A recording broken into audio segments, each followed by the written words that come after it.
말씀 사도행전 8장 유형입니다. 다시 교독할게요. 빌립이 사마리아 성에 내려가 그리스도를 백성에게 전파하니 우리가 그님의 말을 듣고 하나님의 뜻도 듣고 한마음으로 그가 하는 말을 따르라. 많은 사람에게 붙었던 더러운 귀신들이 크게 소리를 지르며 나가고 또 많은 축복병자와 못 걷는 사람이 나으니 죄 사자가 빌립에게 말하여 이르되 일어나서 남쪽으로 향하여 예루살렘에서 가사로 내려가는 길까지 가라 하니 그 길은 광야라.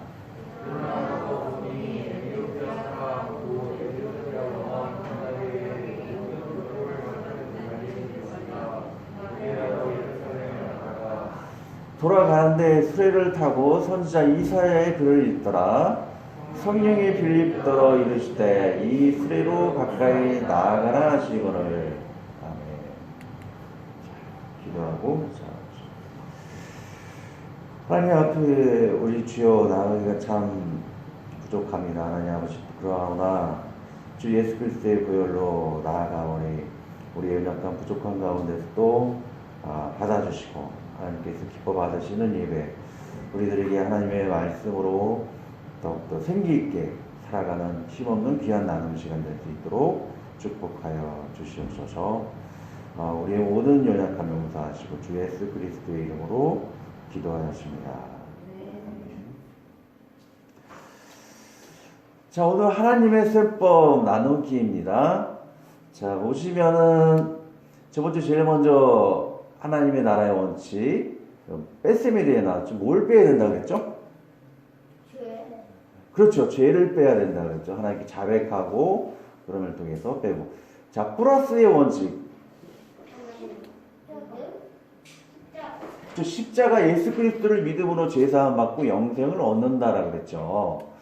자, 그 다음에 곱하기는 하나님은 무한대 축복을 가진 분이세요. 그래서 하나님을 곱하면은 우리에게 또 똑같이 무한대 축복을 받을 수 있다라는 것이죠. 자, 오늘은 나누기의 원칙, 하나님의 나라의 원리, 나누기에 대해서 배우도록 하겠습니다.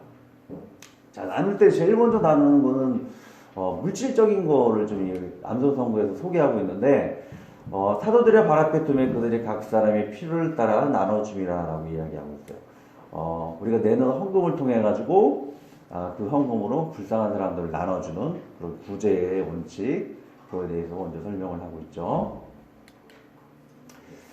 자, 먼저 나눔의 원칙, 복음을 나누는 게 가장 중요하나 물질적으로 나누는 것도 하나님 나라의 나눔의 원리 중 하나라고 할 수 있을 것입니다. 물질적으로 나누는 이 암송 구절을 3번 반복하고 그 다음에 넘어가도록 할게요.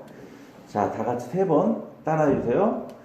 그들이 각 사람의 필요를 따라 나눠 줌이라. 사도행전 4장 35절 말씀.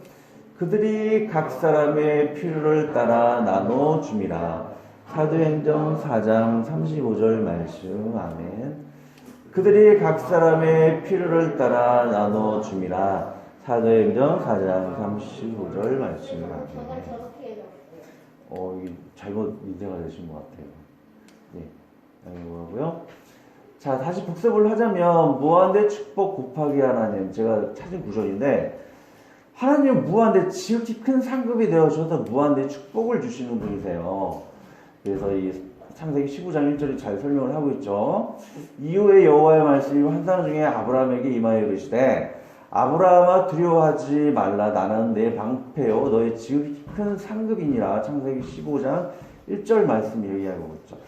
하나님은 지극히 큰 상급이 되어주세요. 그 무한한 축복을 우리에게 주시는 분이시죠. 그래서 이 국세 원리로 잘 설명을 하고 있는데 이 3호는 우리 연약한 능력을 이야기하는 거예요. 우리가 연약하고 힘이 연약하고 가진 것이 부족하지만 하나님께서 함께 하신다라면 우리에게 영원한 축복, 상상할 수 없는 많은 축복을 주신다라고 이야기하는 것이죠.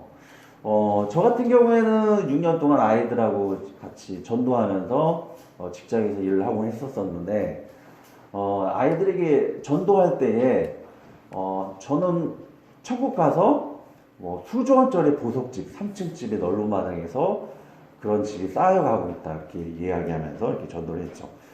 근데 천국 가면은 그것보다도 더 큰 축복이 있을 줄로 믿어요. 여러분들도 천국에 아름다운 보석집이 쌓여가면서 그 천국이 준비될 줄로 믿습니다. 그 이유는 무한대 축복의 하나님의 지극히 큰 상급을 주시는 하나님께서 함께 하시기 때문에 우리가 천국을 가면 그 무한대 축복이 준비되어져 있다는 것을 하나님의 곱셈의 원리를 통해 알 수 있겠죠. 자, 그러나 이 땅에 많은 돈이 있고 많은 능력을 가진 대개 그 큰 능력을 우리의 수십 배 되는 능력을 가진 사람이라 할지라도 하나님께서 그와 함께 하시지 않는다면 자, 0을 곱하게 되면 어떻게 되죠? 우리 이든이 잘 대답했었잖아요. 자, 많은 능력을 가진다 할지라도 하나님이 안 계시면 어떻게 된다? 0이 돼버리는 거예요. 그래서 이건희 회장이라는 수조 원대 돈을 가진 사람이 우리나라에 실제로 있는데 제가 알기로는 그분이 하나님을 안 믿는 걸로 알고 있어요. 그래서 하나님을 안 믿기 때문에 아무리 이 땅에서 수조 원짜리 100이고 1000이고 수조 원의 돈을 가진다 할지라도 하나님 안 계시면 지옥에 갈 수밖에 없어요. 천국 가면 천국도 갈 수 없고 지옥 가서 모든 것을 다 잃어버리게 영이 돼버린다는 것이죠. 그래서 하나님 무한대 축복을 주신 하나님이 함께 하신다는 것이 얼마나 큰 축복인 것을 생각해 볼 수가 있죠. 자, 그 다음에는 하나님의 나라의 우리 나눔에 대해서 배워보도록 하겠습니다. 자, 물질적인 나눔이 있겠고 복음의 나눔이 있을 것입니다.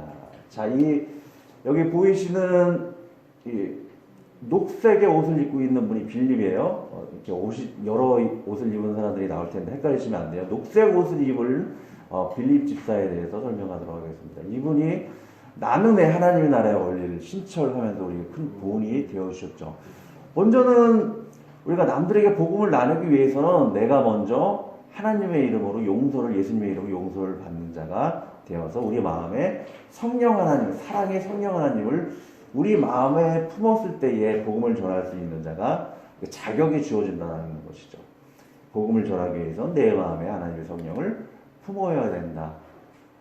그래서 여러분들은 하나님께 용서를 받았나, 예수님의 이름으로 용서를 받았나, 그것을 먼저 점검하도록 해야 할 것입니다. 죄를 짓는 자마다 불법을 행하나니 죄는 불법이라.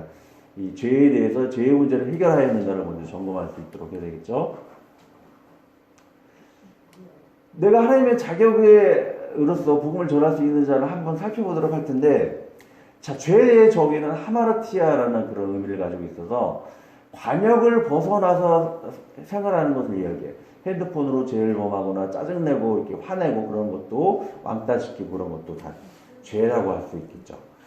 그것은 관역을 벗어나는 삶이 되어서 이런 죄의 삶으로는 우리가 구원받을 수 없고 복음을 전할 수 있는 자격이 되지 못한다라는 것이죠. 근데 관역을 정확하게 맞추는 삶이 있어요. 자, 어떠한 삶일까? 자, 이와 같이 관역을 벗어나는 삶은 지옥의 형벌을 받을 수밖에 없다는 것이죠. 그러나 하나님께 죄를 자백하고 회개하고 또 죄를 안 짓거나 이렇게 거룩한 삶을 살았을 때에 이 친구는 복음을 전할 수 있을 뿐만 아니고 그 마음에 예수님의 사랑을 품고 천국에 갈 수 있는 복을 받게 된다는 것이죠. 그래서 우리 예수님 영접하는 것, 우리 마음에 주님을 품는 것 굉장히 중요하죠. 자, 그리고 또 한 가지가 있어요. 이 빌립 집사는 복음을 전하기 전에 금방 보았던 것처럼 성경을 가까이 하던 그런 분이셨죠. 성경을 가까이 해서 우리 마음에 성경이 충만할 때에 복음을 증거할 수 있는 사람이 돼요. 여러분들 성경 집에서 많이 읽고 있어요? 성경 많이 읽으시는 분 집에 가서. 성경 읽어야 돼. 읽어야지 내 마음에 하나님의 성령이 충만해서 복음을 증거를 할 수가 있는 거예요. 성경을 꼭 읽어야지. 그래야지 빌립 집사처럼 복음을 증거할 수 있는, 나눌 수 있는 사람이 된다는 것이죠. 자, 그리고 이렇게 막 성경을 읽고 하나님을 가까이 했을 때에 성령이 오순절날에 임해서 이 파란색 옷을 입으신 분이 베드로예요. 베드로. 내가 아까 얘기했죠. 녹색 입으신 분은 빌립 집사예요. 열심히 기도하고 성경을 읽었을 때에 성령이 충만함으로 이 마음속에 예수님의 사랑이 가득 충만히 채워지는 것을 볼 수가 있습니다.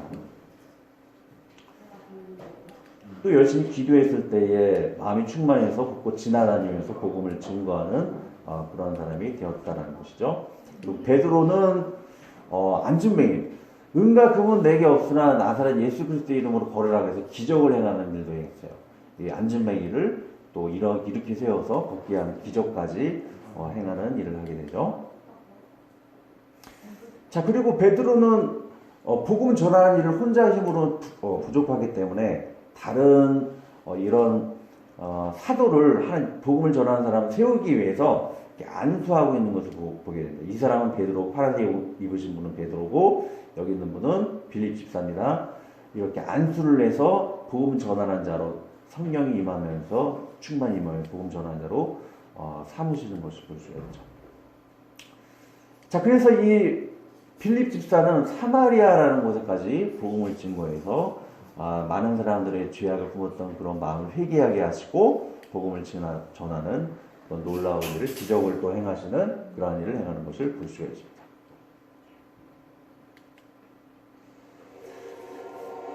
자, 그런데 복음을 전하는 것뿐만 아니고 천사가 이 빌립 집사에게 나타나서 또 다른 일을 하라고 이렇게 또 명령을 내리신 것을 볼 수가 있습니다. 가사라는 곳에 내려가서 또 복음을 증거하라고 이야기하시죠. 천사들에 가서. 자, 이와 같은 빌립 집사 같이 여러분들도 하나님을 믿는 친구라면 하나님의 명령에 순종해서 이웃들에게 복음을 증거할 수 있는 자가 되어야 할 것입니다. 자, 여러분들 앞으로 여름 성경학과 있는데 코로나 때문에 좀 어려운 그런 관계를 할지라도 하나님의 명령에 순종해서 또 여름 성경학교를 많은 친구들을 데려와 전도해서 채울 수 있도록 해야 될 것입니다. 여러분들 기존에 있는 분들이 좀 많이 전도를 해야지 그냥 생파 모르는 친구들이 오면 조금 코로나 때 위험할 수가 있어요. 근데 여러분들 친구들이 다른 친구들을 전도해서 여름 성경학교를 채울 수 있는 그런 순종해서 그런 친구들이 되어야 되겠죠. 하나님 여러분들에게 어느 때나 예수님을 알기를 원하신다라고 이야기하고 있죠. 코로나라도 어려운 가운데서도 복음을 증거하는 우리들이 되었으면 좋겠습니다. 너는 말씀을 전파하라. 때를 어떤지 못 어떤지 항상 힘쓰라. 이렇게 이야기하고 계시죠. 자, 그래서 이 빌립 집사가 사마리아에서 복음을 증거하다가 예루살렘을 지나 가사에 내려왔어요. 이 가사라는 곳은 해변길이에요. 이 아프리카에서 사는 사람들이 이 해변길을 이용해서 통로가 되어지죠. 이쪽은 왕의 대로라고 하고 이쪽은 해변길을 통해 가지고 사람들이 지나다니는 통로라 그래요. 이 가사 이 지역은. 자, 이 가사 지역에서 에티오피아라는 그 사람을 전도하게 되는데 에티오피아의 그 여왕의 신하를 전도를 하게 되는데 에티오피아라는 그런 나라를 좀 알아야 되겠죠. 그래서 전사님이 특별히 이걸 찾아왔는데 자, 여기가 예루살렘이고 에티오피아가 여기예요. 그래서 이 해변길을 따라 내려가는 곳이 이 에티오피아라는 곳이죠. 근데 에티오피아의 그 900년 전에 빌립이 복음을 전하기 전 900년 전에 솔로몬이라는 그런 솔로몬이라는 왕이 살고 있었어요. 그리고 여기 밑에는 스바 여왕이 살고 있었는데 둘이 결혼을 해가지고 그 당시에는 여러 공주하고 여왕들하고 결혼을 했었다고. 지금은 절대 안 되지만 그 당시에는 힘 있는 왕들이 공주나 이렇게 여왕하고 결혼해가지고 다른 나라하고 화평하게 지내는 그런 일이 있었다고 해요. 그래서 여기 있는 여왕이 솔로몬 왕을 만나 결혼해가지고 그 아기를 가지고 여기 와서 아기를 낳는데 900년 동안 이 솔로몬의 후손들이 많이 퍼졌다고 해요. 그래서 여기에 있는 신하가 예루살렘까지 가가지고 하나님께 예배드리고 이렇게 오는 길에 빌립 집사 만나게 되죠. 그래서 이 여왕의 그 신하인 이분이 빌립 집사와 이렇게 만나게 됩니다. 성령이 빌립더러 이르실 때 이 수레로 가까이 나아가라 하시거든요. 그래서 둘이 만나서 복음을 증거하는 상황이 되어지게 되죠. 자, 우리도 이와 같이 빌립 집사가 이 왕의 신하에게 이렇게 복음을 증거하실 때 우리도 복음을 증거하기 위해서는 여러 많은 사람들에게 먼저 친절할 수 있도록 해야 돼요. 여러분들이 친구들에게 복음을 증거할 때에 막 싸우고 그러면 안 되겠죠. 그래서 친구들에게 힘이 들 때 위로해 줄 수 있도록 해주고 이렇게 친절을 베풀면서 또 기도를 통해 가지고 누구에게 전도할 수 있는 길을 열 수 있도록 해야 될 것입니다. 전도사님도 하나님 믿지 않는 친구들에게 복음 증거하기가 분들에게 힘들 때가 있어요. 믿지 않는 사람들은 좀 불친절하고 그럴 때가 있죠. 그래서 그런데도 불구하고 우리는 그분들을 위해서 기도하고 친절을 베풀 통해서 복음을 증거할 수 있는 길을 만들어야 되겠죠. 마땅히 할 말을 성령이 곧 그때 너에게 가르치시리라 하시니라고 했죠.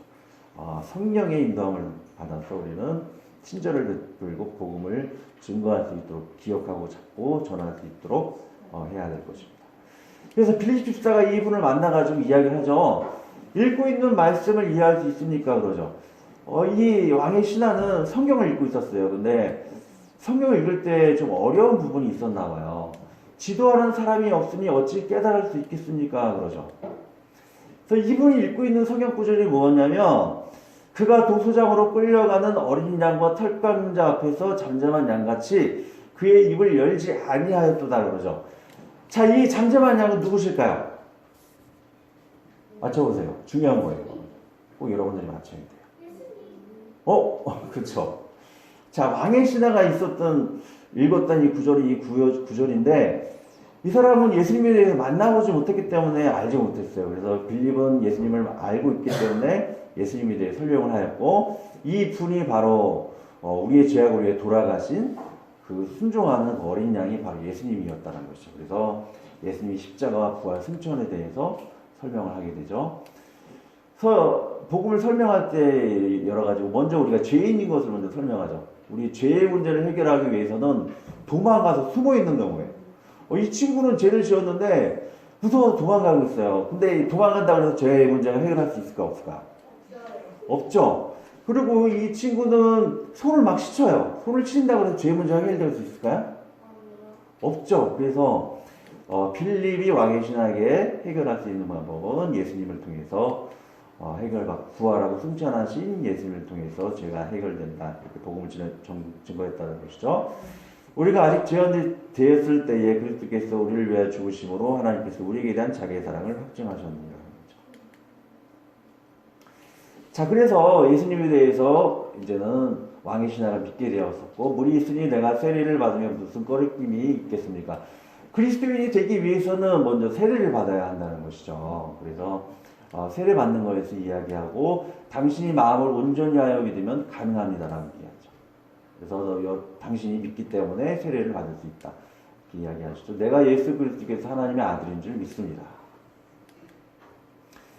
그래서 그 물가에서 이렇게 세례를 받게 되는데 그 당시에는 이렇게 몸을 온전히 다 담그는 그런 침례를 했다 그래요. 근데 지금은 이렇게 물을 다 담그지 않고 이게 물에 머리에만 적시는 그런 세례를 하죠. 근데 그렇게 하는 이유가 있어요. 이 문화가 좀 틀리기 때문에 그 당시에는 몸을 푹 담궈도 별로 이렇게 부끄러울 것이 없는데 지금 시대에는 몸을 다 적시고 그러면 다 적고 그러면 좀 부끄러울 때가 있죠.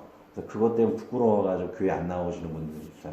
그래서 우리나라 문화에서는 침례를 하지 않고 물에 이렇게 3번만 적셔서 세례를 한다는 것이죠.